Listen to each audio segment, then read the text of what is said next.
ഇന്ന് നമ്മൾ സോഷ്യൽ മീഡിയയിൽ നോക്കിക്കഴിഞ്ഞാലും ഇപ്പം ബസ് സ്റ്റാൻഡിലേക്ക് പോകുമ്പോൾ റോഡ് സൈഡിൽ നോക്കിയാലൊക്കെ ട്രെൻഡായി കിടക്കുന്ന സാധനം എന്താണ്, എങ്ങനെ നമുക്ക് ബോഡി വെയിറ്റ് കുറക്കാം എന്നുള്ളത്. അപ്പോൾ ബോഡി വെയിറ്റ് കുറക്കണതിന് യഥാർത്ഥത്തിൽ വേറൊരു പ്രശ്നം കൂടി ഉണ്ട്. നമുക്ക് പിന്നെ പല പല പരസ്യങ്ങൾ കാണാൻ പറ്റും. ഒരു 1 മന്ത് കൊണ്ട് 15 കിലോ കുറക്കാം, അല്ലെങ്കിൽ 20 കിലോ കുറക്കാം. 15 കിലോ ഒക്കെ സുഖമായിട്ട് കുറക്കാം, പ്രശ്നങ്ങളൊന്നുമില്ല. മെഡിസിൻസ് ആയിട്ടും അല്ലെങ്കിൽ സപ്പോർട്ടീവായി ഡയറ്റ് കംപ്ലീറ്റ് ചേഞ്ച് ചെയ്യുമ്പോൾ കുറക്കാം. ഐഡിയൽ ആയിക്കൊണ്ട് അല്ലെങ്കിൽ ശരീരത്തിന് ഹെൽത്ത് സപ്പോർട്ടോട് കൂടി നമുക്ക് മാക്സിമം കുറക്കാൻ പറ്റുന്നത് 1 വീക്ക് 1 kg എന്നുള്ള റേഷ്യോ ആണ്. മാക്സിമം 1.5. അങ്ങനെ നോക്കുകയാണെങ്കിൽ ഒരു മാസം 5 മുതൽ 7 കിലോ മാത്രമേ നമുക്ക് അങ്ങനെ കുറക്കാൻ പാടുള്ളൂ, അല്ലെങ്കിൽ 5 മുതൽ 8 കിലോ വരെ മാത്രം. അപ്പോൾ അതിന് സഹായകരമാവുന്ന എന്തൊക്കെ ഡയറ്റുകളാണ്, എന്തൊക്കെയാണ് അതിന് ചെയ്യേണ്ടതെന്നുള്ള കാര്യങ്ങളാണ് സംസാരിക്കാൻ പോകുന്നത്.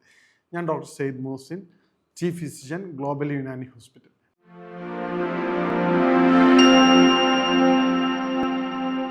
അപ്പോൾ നമ്മൾ നേരത്തെ പറഞ്ഞ പോലെ ഒബേസിറ്റി എന്നുള്ളത് ഇത് മോസ്റ്റ് കോമൺ ആണ്. ബാക്കിയുള്ള എല്ലാ അസുഖങ്ങളുടെയും സ്റ്റാർട്ടിംഗ് ആണ്. കാരണം എന്ന് പറഞ്ഞാൽ എല്ലാ പ്രശ്നങ്ങളുടെയും തുടക്കക്കാരനാണ് ഒബേസിറ്റി. ഒബേസിറ്റി വന്നു കഴിഞ്ഞാൽ നിങ്ങൾ സെക്കൻഡ് സ്റ്റെപ്പിലേക്ക് വരാൻ പോണത് ഡയബറ്റിക് ആണ്, യാതൊരു സംശയമില്ല. പിന്നീട് എന്താണ് വരുന്നത്? കാർഡിയോവാസ്കുലർ ഡിസീസാണ്. അപ്പം ഓരോ സ്റ്റെപ്പുകളും 1 by 1 ആയിട്ട് വരാനുള്ള കാരണം ഡയബറ്റിക്കും കാർഡിയാക് ഡിസീസും സ്ട്രോക്കും ഹൈപ്പർ ടെൻഷൻ ഒക്കെ ഇതിൻ്റെ ബേസിക് റീസൺ എന്താണ്? ഒബേസിറ്റിയാണ്. നിങ്ങൾക്ക് ഒബേസിറ്റി ഉണ്ടോ ഇല്ലേ എന്നുള്ളത് ചെക്ക് ചെയ്ത് കഴിഞ്ഞാൽ വളരെ സിമ്പിളായിട്ട് നമുക്കറിയാം എന്താണ് BMI വെച്ച് നോക്കാം. അപ്പോൾ അത് BMI ബോഡി മാസ് ഇൻഡെക്സ് വെച്ചിട്ട് നമുക്ക് ചെക്ക് ചെയ്യാം. അപ്പോൾ അതിന് ശേഷം നമുക്ക് ഒബേസ് ആണെങ്കിൽ, നിങ്ങൾ ആ ഒബേസിറ്റി ഫസ്റ്റ് ക്ലിയർ ചെയ്യുകയാണെങ്കിൽ നിങ്ങൾക്ക് പിന്നീട് അങ്ങോട്ട് യാതൊരുവിധ പ്രശ്നങ്ങളും വരില്ല. മറ്റെന്താണ്, നിങ്ങളൊരു ജസ്റ്റ് ആയിട്ട് ഒരു കണക്ഷൻ, ഒരു വാതിൽ ഓപ്പൺ ചെയ്യാണ് ഡിസീസിന് വേണ്ടിയിട്ട്. പിന്നെ ഡയബറ്റിക് വരും, ഹൈപ്പർ ടെൻഷൻ വരും, കാർഡിയോവാസ്കുലർ ഡിസീസ് വരും. അപ്പോൾ അത്രയും ഇമ്പോർട്ടൻ്റ് ആയിട്ടുള്ള ഡിസീസാണ് എന്ത്? ഒബേസിറ്റി എന്നുള്ളത്. ഇന്നത്തെ നമ്മുടെ കൾച്ചർ അനുസരിച്ച്, ഇപ്പം നമ്മുടെ CBSE സിലബസ് അനുസരിച്ച് ഇപ്പം അടുത്ത റീസെൻ്റ് ആയിട്ട് നമുക്ക് പിന്നെ ജങ്ക് ഫുഡുകളൊക്കെ ബാൻ ചെയ്തിരുന്നു CBSE. കാരണം ബാക്കിയുള്ള സ്കൂൾ കമ്പയർ ചെയ്യുമ്പോൾ ഫിസിക്കൽ ആക്ടിവിറ്റീസ് കുറവായിരിക്കും. സ്കൂൾ ബസ് ടു സ്കൂൾ ആ ഒരു ടൈപ്പ് ആയിരിക്കും.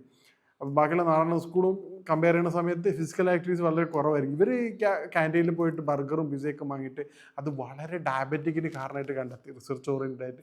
പിന്നീട് എന്താണത്? ഒബേസിറ്റി കാരണമായി. അപ്പോൾ ബാൻ ചെയ്തു. ഇപ്പം റീസെൻ്റ്ലി എന്താണ്, ഈ സമൂസ കാര്യങ്ങളും ഫ്രൈഡ് ഐറ്റംസും കൂടി ഉൾപ്പെടുത്തി. കാരണം എന്താണ്, സെയിം ഇഷ്യൂസാണ് അവിടെ വരുന്നത്. അപ്പം നമ്മുടെ ലൈഫ് സ്റ്റൈൽ ടോട്ടലി ചേഞ്ചാണ്. പക്ഷെ നമ്മൾ ചേഞ്ച് ആവാത്ത ഒരേ ഒരു കാര്യം മാത്രമല്ല, നമ്മുടെ ഭക്ഷണ രീതി. എന്താണ്? പണ്ടും കഴിച്ചതിനേക്കാൾ ക്വാണ്ടിറ്റിയാണ് നമ്മളിപ്പോൾ കഴിച്ചുകൊണ്ടിരിക്കുന്നത്. ഇപ്പം നമ്മൾ നേരത്തെ പറഞ്ഞതുപോലെ പിന്നെ ഈ പറഞ്ഞ റിഫൈൻഡ് പ്ലെയിൻ റൈസ് അതാണ് ഏറ്റവും വലിയ വില്ലൻ. നമ്മൾ എത്രയാണ് ക്വാണ്ടിറ്റി കഴിക്കുന്നത്? പണ്ട് നമ്മൾ എത്രയാണോ റൈസ് കഴിച്ചിരുന്നത് അതിൻ്റെ ഡബിളാണ് ഇപ്പോൾ കഴിച്ചുകൊണ്ടിരിക്കുന്നത്. പക്ഷേ ഫിസിക്കൽ ആക്ടിവിറ്റീസ് കമ്പയർ ചെയ്യണം, എന്താണ് അതിലെ 100-ൽ 1 അംശം പോലും ഫിസിക്കൽ ആക്ടിവിറ്റീസ് ഇന്നില്ല.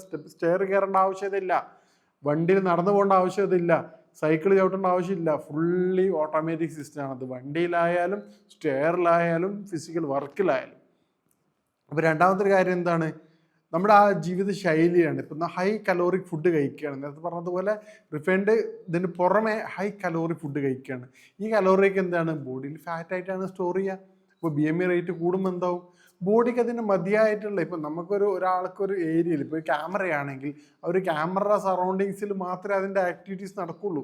അപ്പോൾ അതിന് വൈഡ് ലെങ്ത്ത് പോവുകയാണെങ്കിൽ എന്ത് ചെയ്യും? പ്രൊട്ടക്റ്റഡ് അല്ല, പല പല പ്രശ്നങ്ങളും തുടങ്ങും. അതുപോലെ ബോഡിയിൽ പല പല പ്രശ്നങ്ങളും തുടങ്ങും. അപ്പോൾ നമ്മൾ സ്റ്റാർട്ടിങ്ങിൽ തന്നെ ഈ ഒബേസിറ്റി നിയന്ത്രിക്കുകയാണെങ്കിൽ നമുക്ക് ബാക്കിയുള്ള എല്ലാ അസുഖങ്ങളും പൂർണ്ണമായിട്ട് മാറ്റിയെടുക്കാൻ പറ്റും. ഇനി BMI നോക്കുകയാണെങ്കിൽ നമുക്ക് എന്ത് ചെയ്യാൻ പറ്റും? നമുക്ക് എല്ലാവർക്കും അറിയാം എന്താണ് ബോഡി മാസ് ഇൻഡെക്സ് എന്താണെന്ന് അറിയാം. എന്താണ് നമ്മൾ കാൽക്കുലേറ്റ് ചെയ്യുക എങ്ങനെയാണെന്ന് പറഞ്ഞു കഴിഞ്ഞാൽ, നമ്മുടെ ബോഡിയുടെ വെയിറ്റ് എത്രയാണോ വെയിറ്റ് ഉള്ളത് അത് ഡിവൈഡഡ് ബൈ ഹൈറ്റ് ആണ്. അതിപ്പോൾ ഉദാഹരണത്തിന് ഒരു 100 മീറ്റർ ഉള്ള ഒരാളാണെങ്കിൽ 100 × 100 അത് സെൻറ്റിമീറ്ററാണ് നമ്മൾ കാൽക്കുലേറ്റ് ചെയ്തത്. പക്ഷേ അത് മീറ്റർ സ്ക്വയറിലായിട്ട് മാറ്റണം. അങ്ങനെ കാൽക്കുലേറ്റ് ചെയ്ത് അതിൻ്റെ ഡിവിഷൻ ആൻസർ കിട്ടുന്നത് ബിലോ 20 ആണെങ്കിൽ നിങ്ങൾ ഹെൽത്തിയാണ്, കുഴപ്പമൊന്നുമില്ല. 20 to 25 വരികയാണെങ്കിൽ അത് നോർമലായിട്ടാണ് നമ്മൾ കൺസിഡർ ചെയ്യുന്നത്. പക്ഷേ എബോ 20 to 25 വരുമ്പോൾ അത് ഓവർ വെയിറ്റ് ആയി. 30 എബോവ് വരികയാണെങ്കിൽ എന്താണ്, ഒബേസിറ്റി ഗ്രേഡ് 1 ആയി. 35 to 40 ഒബേസിറ്റി ഗ്രേഡ് 2. അങ്ങനെയാണ് അതിന് ഗ്രേഡ് മാറിക്കൊണ്ടിരിക്കുന്നത്. അപ്പം നമ്മുടെ കാറ്റഗറി നോക്കുകയും നമ്മൾ നോർമലാണെന്ന് കൺഫേം ചെയ്യണം. നമ്മുടേത് മാത്രമല്ല, നമ്മുടെ കുട്ടികളുടെ രീതി നോക്കണം. ഇന്ന് പേഷ്യൻസ് വരുന്ന സമയത്ത് കുട്ടികളിലാണ് ഏറ്റവും പ്രശ്നം ഉണ്ടാവാറുള്ളത്. എക്സാമിനേഷൻ ചെയ്യുന്ന സമയത്ത് എന്താണ്, ഒബേസിറ്റിയുടെ പ്രൈമറി സൈൻ എന്താണ്, നമ്മുടെ കഴുത്തിൻ്റെ ബാക്കിലും അതുപോലെ തന്നെ കക്ഷങ്ങളിലും കൈയുടെ മടക്കളിൽ ഉണ്ടാകുന്ന കറുപ്പ് നിറം. നമ്മുടെ കുട്ടികൾക്ക് ഈ കാര്യം ഉണ്ടോ എന്ന് മാത്രം നോക്കിയാൽ മതി. അപ്പോൾ മനസ്സിലാക്കുക എന്താണ് ഹൈ കലോറിയാണ്, കുട്ടി ഒബേസിറ്റിയിലേക്ക് പോവാണ്. അപ്പോൾ ആ കാര്യം നമ്മളിലും നമ്മുടെ കുട്ടികളിലും നമ്മുടെ ഈ ഫാമിലിയിൽ നോക്കിക്കഴിഞ്ഞാൽ നിങ്ങൾക്ക് അത് വെച്ചിട്ട് നമ്മുടെ ഡയറ്റും കാര്യങ്ങളും മാറ്റാൻ പറ്റും. ഈ ഡയറ്റ് എന്നുള്ളത് ഒരു പ്രായ ആൾക്കാരല്ല, 30-35 പ്രസവത്തിന് ശേഷം വന്ന അല്ലെങ്കിൽ ഒരു 40 വയസ്സിലെ കല്യാണത്തിന് മുമ്പുള്ള ആൾക്കാർ ചെയ്യേണ്ട കാര്യമല്ല. ഭക്ഷണ ക്രമീകരണങ്ങൾ എന്നുള്ളത് നമ്മുടെ ജീവിത രീതി തന്നെയാണ്. ഈ രൂപത്തിൽ നമ്മുടെ ഭക്ഷണ ക്രമീകരണങ്ങൾ കാർബോഹൈഡ്രേറ്റ് കുറയ്ക്കുകയും ചെയ്യുകയാണെങ്കിൽ നേരത്തെ പറഞ്ഞതുപോലെ 5 മുതൽ 8 കിലോ വരെ നമുക്ക് സിമ്പിളായിട്ട് കുറക്കാം. ഓവർ സ്ട്രെയിൻ ഇല്ലാതെ വേറെ എക്സ്ട്രാ ഒന്നും കഴിക്കാം, നമുക്ക് ഇഷ്ടമുള്ള ഭക്ഷണം കഴിച്ചുകൊണ്ടെങ്കിൽ നമുക്ക് കുറയ്ക്കാൻ പറ്റും. അപ്പോൾ ഈ പറഞ്ഞ കാര്യങ്ങൾ നിങ്ങൾ മൈൻഡിൽ എപ്പോഴും ഉണ്ടാവണം. നമ്മൾ ഈ കുട്ടികളിലെയും നിങ്ങളിലെയും നിങ്ങളുടെ ഫാമിലി മെമ്പേഴ്സിൻ്റെയും ഈ പറഞ്ഞ പോഷനുകളും കാര്യങ്ങളും ശ്രദ്ധിക്കുക. അതാണ് ഏറ്റവും പ്രാഥമിക സൈൻ. രണ്ടാമത് എന്തായിരിക്കും? സംസാരിക്കുമ്പോൾ കിതപ്പുണ്ടാവുക. രാത്രി ഉറക്കത്തിൽ നല്ല ബുദ്ധിമുട്ടായിരിക്കും, ശ്വാസം കഴിക്കാൻ പറ്റാത്ത അവസ്ഥ, ഇടയ്ക്കിടയ്ക്ക് ബുദ്ധിമുട്ടോ കാര്യങ്ങൾ വരിക, ഏത് സമയത്തും ഒരു ഹെവിനെസ് ഫീൽ ചെയ്യുക. ഈ കാര്യങ്ങളാണ് ഒബേസിറ്റിയുടെ പ്രാഥമിക തെളിവ്. നമുക്കിപ്പം എക്സാമിനേഷൻ ലെവലിലേക്ക് പോകണം, ഇൻവെസ്റ്റിഗേഷൻ ലെവലിലേക്ക് പോവുകയാണെങ്കിൽ നമ്മൾ എന്ത് ചെയ്യും? HbA1c ചെക്ക് ചെയ്യാറുണ്ട്, ലിപ്പിഡ് പ്രൊഫൈൽ ചെക്ക് ചെയ്യാറുണ്ട്. ഈ ലിപ്പിഡ് പ്രൊഫൈൽ ട്രൈഗ്ലിസറൈഡ് ഒക്കെ ഹൈ ആയിരിക്കും. ചില കേസുകളൊക്കെ 300-400 ഒക്കെ ഉണ്ടാകുന്ന കേസുകളുണ്ട്. കാരണം എന്താ? പുള്ളി ഇത് കൊളസ്ട്രോൾ നോക്കും, ചിലപ്പോൾ നോർമൽ ആയിരിക്കും, പ്രശ്നമൊന്നും ഉണ്ടാവില്ല. അപ്പൊ ലിപ്പിഡ് പ്രൊഫൈൽ നോക്കുമ്പോഴാണ് ചീത്ത കൊളസ്ട്രോളും കാര്യങ്ങളും റേഷ്യോസും മനസ്സിലാവുന്നത്. ഇതൊന്നും ഇല്ലാതെ തന്നെ നേരത്തെ പറഞ്ഞ കറുപ്പ് നിറത്തിന്റെ അടയാളത്തിലൂടെയും അതുപോലെ തന്നെ ശ്വാസം എടുക്കാനുള്ള ബുദ്ധിമുട്ടിലൂടെയും നമുക്ക് കൊളസ്ട്രോൾ ഈ പറഞ്ഞ ഒബേസിറ്റി ഉണ്ടോ ഇല്ലെന്ന് എളുപ്പം മനസ്സിലാവും. അപ്പോൾ ഇത് ക്രമീകരിക്കുകയാണെങ്കിൽ നമുക്ക് എന്ത് ചെയ്യും? പൂർണ്ണമായിട്ട് മാറ്റിയെടുക്കും. ഇനി നമുക്ക് ഭക്ഷണ രീതിയിൽ എന്തൊക്കെ കാര്യങ്ങൾ ചെയ്യാൻ പറ്റും നോക്കാം. വളരെ സിമ്പിളായിക്കൊണ്ട് ചെയ്യാൻ പറ്റുന്നൊരു കാര്യമാണ് ഡൈജഷൻ ഹെൽപ്ഫുൾ ആയിട്ടുള്ള ത്രിഫല പൗഡർ ഒരു 1/2 ടീസ്പൂൺ മോർണിംഗും 1/2 ടീസ്പൂൺ രാത്രിയും കഴിക്കുക. ഡൈജഷൻ സ്മൂത്ത് ആയിട്ട് നടക്കും, ബോഡിയിൽ ഫാറ്റിൻ്റെ അക്യുമുലേഷൻ കുറയും. ഇപ്പോൾ കോൺസ്റ്റിപ്പേഷൻ ഉണ്ട് എന്നുള്ള തോന്നുന്ന രൂപത്തിലൊക്കെ ആണെങ്കിൽ അല്ലെങ്കിൽ ബുദ്ധിമുട്ടൊന്നും ഇല്ലെങ്കിൽ പോലും ആഴ്ചയിൽ 1-2 പ്രാവശ്യം ഒരു 3 ഗ്രാം സുന്നാമക്കിയുടെ ഇല തിളപ്പിച്ചിട്ട് അതിൻ്റെ വെള്ളം കുടിക്കുന്നത് വളരെ എഫക്റ്റീവാണ്. കാരണം എന്ത് ചെയ്യും? ഒബേസിറ്റി കാര്യങ്ങൾ പ്രിവെൻറ്റ് ചെയ്ത് കിട്ടാൻ സഹായകരം. ഇനി നമുക്ക് എന്ത് ചെയ്യാൻ പറ്റും? ഭക്ഷണ രീതിയിൽ മാറ്റങ്ങൾ വരുത്താൻ പറ്റും. റൈസിന് പകരമായിക്കോട്ടെ, നമ്മളിപ്പം പണ്ടൊക്കെ ഈ പറഞ്ഞ ബ്രൗൺ റൈസ് ആയിരുന്നു ഉപയോഗിച്ചിരുന്നത്, ഇപ്പം എന്താണ്? പോളിഷ് റൈസാണ്. നമ്മൾ വിചാരിക്കുക റൈസ് ഒരു നേരമല്ലേ ഉള്ളൂ എന്ന് വിചാരിക്കും. അല്ല, രാവിലെ പുട്ട് റൈസാണ്.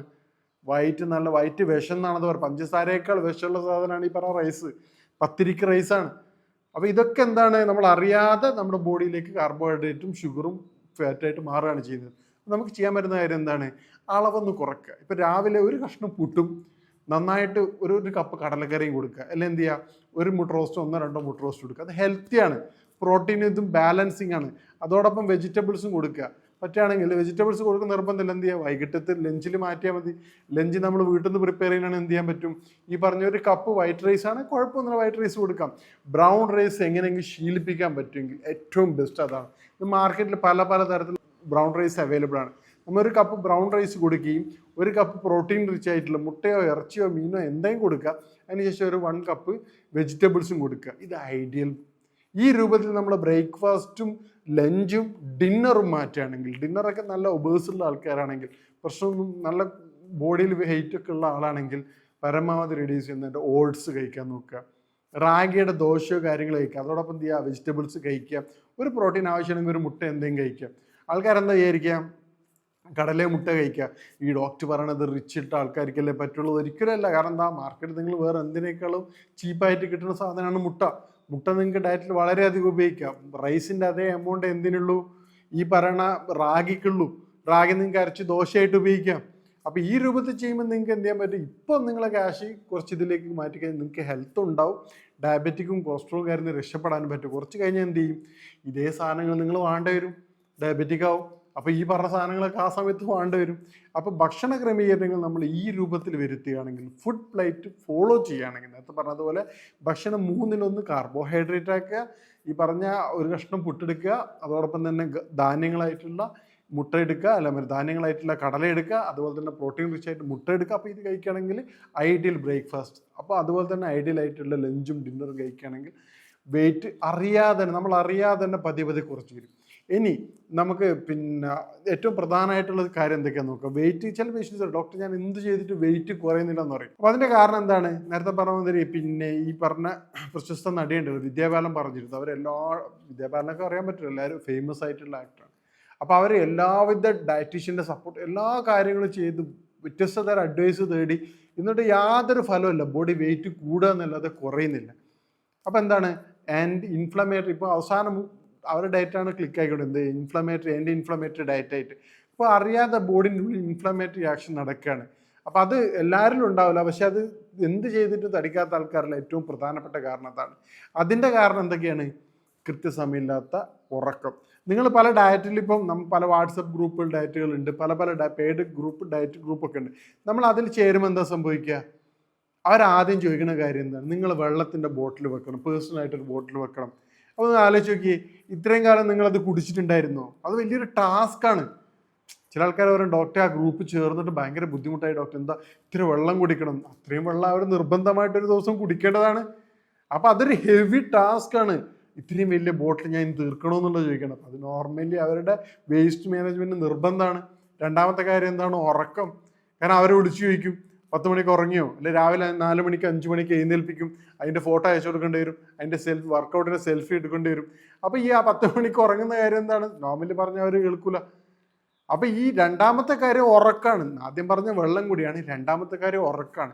ഈ ഉറക്കം നിങ്ങൾ പ്രോപ്പർ സമയത്ത് ഉറങ്ങിയിട്ടില്ലെങ്കിൽ നിങ്ങൾ എന്ത് ഡയറ്റ് ചെയ്തിട്ടും കാര്യമില്ല. അപ്പോൾ ഉറക്കവും അതോടൊപ്പം തന്നെ എന്താണ്? വെള്ളവും നിർബന്ധമായിട്ടും നിങ്ങൾ ഡയറ്റ് മാത്രമല്ല, നിങ്ങൾ വെയിറ്റ് കുറയ്ക്കുന്നതിന് മാത്രമല്ല, ഈ ലൈഫ് ലോങ് ആയിട്ട് നിങ്ങൾക്ക് ഹെൽത്തി ആയിട്ട് ജീവിക്കണം എന്ന് ആഗ്രഹിക്കുന്നുണ്ടെങ്കിൽ ഇത് രണ്ടും നിർബന്ധമായിട്ട് നിങ്ങൾ ഫോളോ ചെയ്യേണ്ടതാണ്. അതോടൊപ്പം തന്നെ നമുക്ക് അറിയാതെ കൊണ്ടുവരുന്ന സാധനമാണ് bakery items. High rich calorie. ഇപ്പോൾ കേക്ക് ആയാലും പാസ്ട്രീസ് ആയാലും എന്ത് തന്നെ ആയിക്കഴിഞ്ഞാൽ അതിലൊക്കെ കോൺ സിറപ്പ് ഉപയോഗിക്കുന്നുണ്ട്. അത് ഹൈ കലോറിയാണ്. അതുപോലെ പിന്നെ ഈ ട്രാൻസ്ഫാറ്റുകൾ ഉപയോഗിക്കുന്നുണ്ട്.